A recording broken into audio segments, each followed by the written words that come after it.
Hi, and thanks for logging on to the Daily DVAR Halacha. And here's a brand new Halacha for you, and it's for Wednesday, 8th day of June, 9th day of Sivan.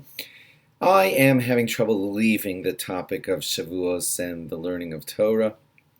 That's just me. I've been all wrapped up in these halachas with you for a while now, and I just feel like doing one more halacha with you, or at least one more thought about Shavuos before we depart from the afterglow of that amazing holiday. Remember, as I told you yesterday, some people are still not saying Tachlin because we're in the makeup time of when some of the sacrifices of Shavuos could still be brought for about 6 days after Shavuos. So I don't feel so bad saying just a little bit more of some Shavuos thoughts with you as we look back on the great holiday of Shavuos. So here it is. You know, the Jewish people were considered guilty of having run away, quote unquote, from Har Sinai, like the way a child runs away from school. You may have heard speeches about that over Shavuos, and that's an astounding statement. Jewish people who had seen God, heard the Ten Commandments on Har Sinai, saw the mountain, and everything, the lightning, the thunder, all the amazing things that happened, and yet they ran away from Har Sinai like the way a child runs away from school. And we're at the end of the school year, and I'm a teacher, so it's certainly worth pondering. What does it really mean? Now, a child maybe runs out quickly from the school building. If the Jews ran quickly away from Har Sinai, it wasn't really a horrible sin, I want you to know, because they had a very strict code of how they had to act when it was time to leave. Anytime they were leaving an encampment in the desert, the Anan would give them a signal, those are the clouds of glory.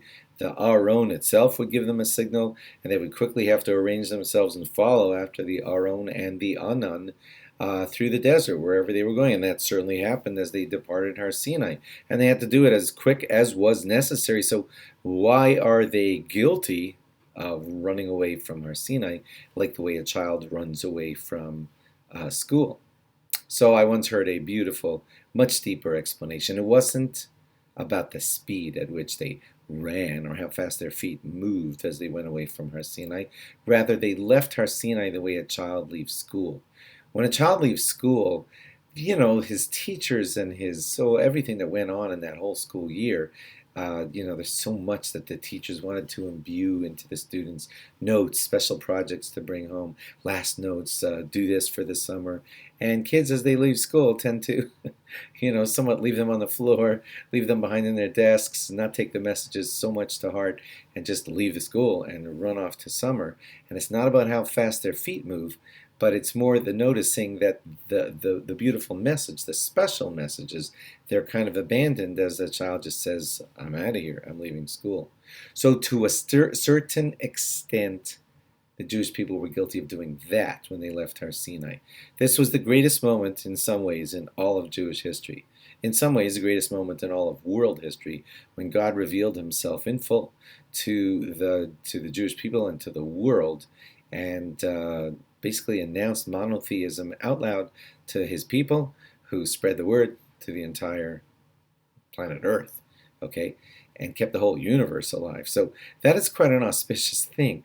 And if you don't take that with you, that you were just at the greatest moment in history, and you just kind of leave with a feeling of, oh, okay, let's go, then you're guilty of leaving the way a child leaves school. Okay, now that was then. But now, as you and I leave Shavuos, the Kabbalah Torah, and hopefully you were imbued with a certain amount of awe and reverence for Torah and the acceptance of Torah, take that feeling with you, just like the Jews were expected to take that feeling with them when they left Har Sinai. Okay, so you and I weren't lucky enough this Shavuos to be standing at Har Sinai, but we sure had the embodiment of Shavuos envelop us and felt to some extent the Kabbalah Torah, the acceptance of Torah, and we need to take that with us as we depart the beautiful Yom Tov of Shavuos. Thanks for logging on. Log on again tomorrow for more. Bye-bye.